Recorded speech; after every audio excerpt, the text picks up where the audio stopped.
Hello tout le monde, j'espère que vous allez bien. Aujourd'hui on va faire une vidéo qui parle des produits de luxe. Donc sur Instagram je vous ai posé la question quels sont vos produits de luxe préférés pour qu'on en parle et que je les juge. Donc c'est parti.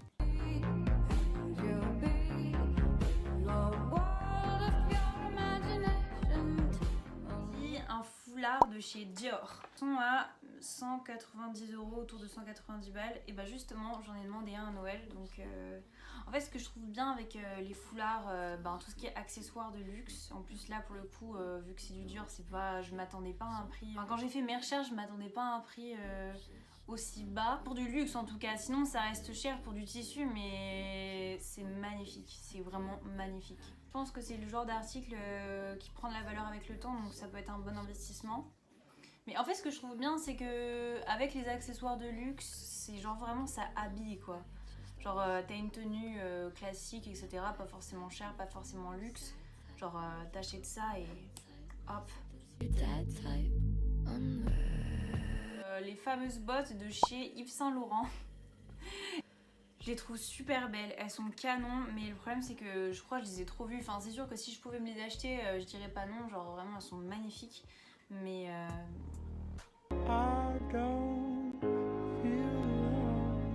le Chiquito de chez Jacquemus, le tout petit.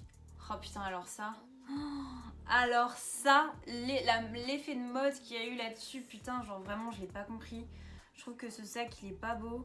Et voilà, les goûts et les couleurs, enfin vous savez très bien quoi, mais chacun son avis sur ça. Mais vraiment pour le coup, là en plus 475 €.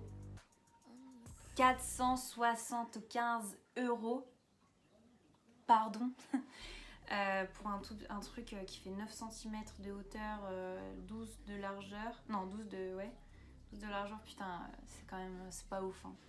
Mais après voilà, c'est un concept, je veux dire, c'est le luxe quoi, c'est rien, c'est le luxe quoi, genre.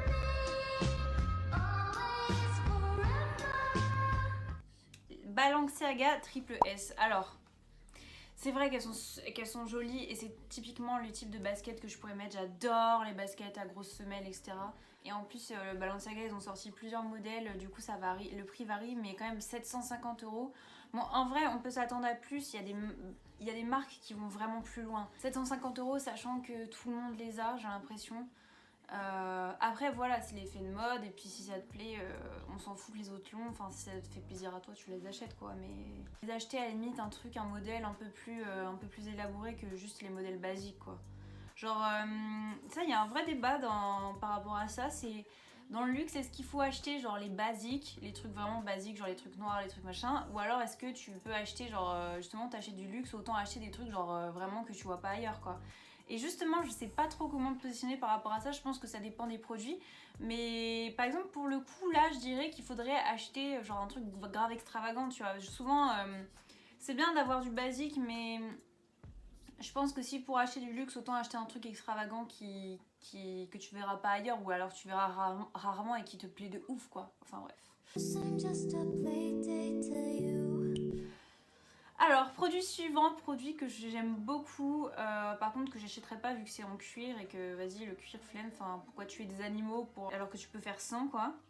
C'est le sac à main de chez Chanel Timeless en rose. Je l'ai vu beaucoup passer sur Insta. Personnellement, moi, les sacs Chanel, c'est pareil. Genre, j'ai vu trop les meufs de télé-réalité les porter, les machins. Et je trouve que Chanel, au niveau de la haute couture, ils ont grave réussi à garder leur univers, on va dire, intouchable, leur univers vraiment luxe. Mais par contre, au niveau des sacs, des baskets, etc., je trouve que ça fait un peu cheap, genre prennent de la valeur dans le temps. Donc ça peut être un bon investissement, mais personnellement, les sacs Chanel, sûr que si je vois un truc qui est assez original en sacs Chanel, pourquoi pas. Mais par exemple, en tout cas, c'est sûr que je le prendrais pas en noir, quoi. Ça, tout le monde là, je le vois 4000 fois sur les nanas de télé-réalité, flemme. C'est la veste de Karim Benzema de chez Dior. Et en vrai, Ça, pareil, je sais pas trop. En gros, je trouve que c'est vrai qu'il y a des logos de marques qui se mettent super bien. Je pense que Dior a vraiment carrément réussi à faire ça. Je veux dire, sinon, tu deviens juste le porteur de la marque, quoi. Tu deviens une affiche publicitaire vivante et il y a des limites. Mais après, ça dépend des produits. Oui, ça, c'est un des gars de ma classe qui m'a envoyé ça et je le trouve trop beau, le sac. Louis Vuitton, je mettrai la référence là. C'est son sac Louis Vuitton sac Louis Vuitton qu'il a personnalisé et en vrai il coûte, il m'a dit 1600 pardon.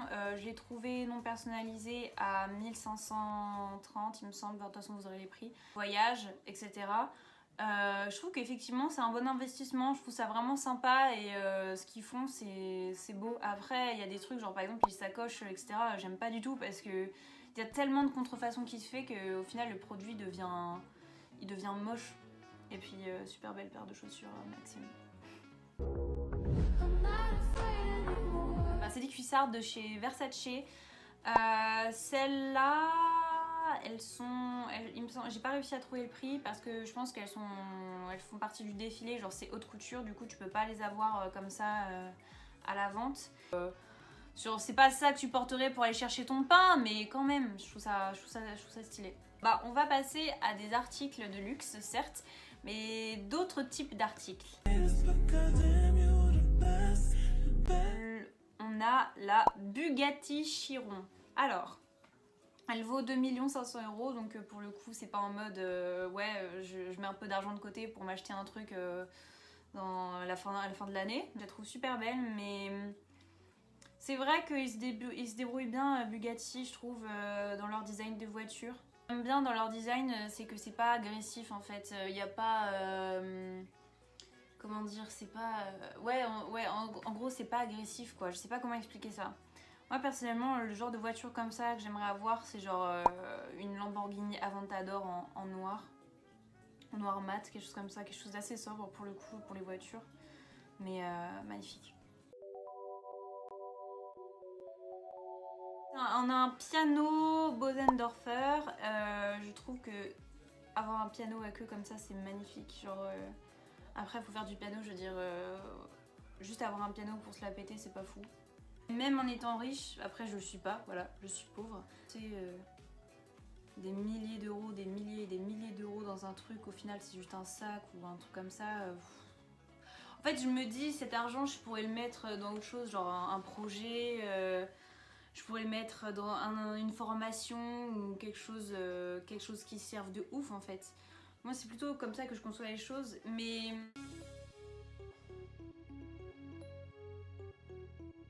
Il y a un gros problème de fast fashion, et la fast fashion, comme vous le savez, ça pollue énormément, c'est pas fou. La fast fashion c'est quoi? C'est H&M, Zara, Stradivarius, j'en passe.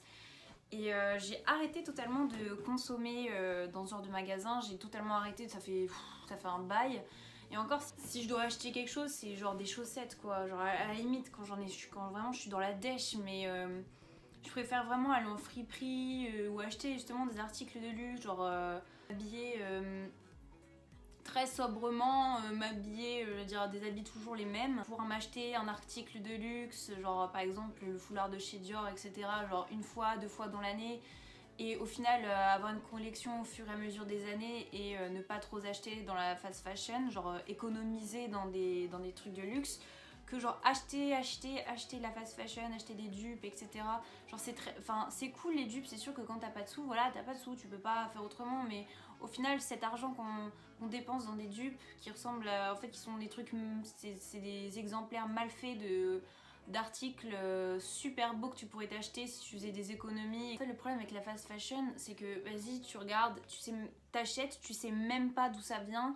La provenance, ça vient peut-être de Chine, qui exploitent leurs employés. Là, quand on le sait avec les derniers scandales qu'il y a eu, je vois pas comment tu peux continuer à acheter dans la fast fashion. Si vous avez vraiment besoin de renouveler vos vêtements, mais allez en friperie, mais je vous encourage à aller en friperie. Les friperies, ça se démocratise de ouf. Allez sur Vinted, d'ailleurs mon Vinted est ici. Faut vraiment, vraiment, je vous invite à réfléchir à votre modèle de consommation parce que c'est c'est super important. Bref, ce que je veux dire, c'est qu'il vaut mieux acheter luxe et éthique mais peu, que acheter beaucoup mais fast fashion et vraiment pas ouf pour l'environnement. Je veux bien, c'est vraiment pas compliqué de s'habiller, etc. et pas faire mal à la planète et pas niquer notre environnement. Donc voilà le message de cette vidéo. Ciao, bisous.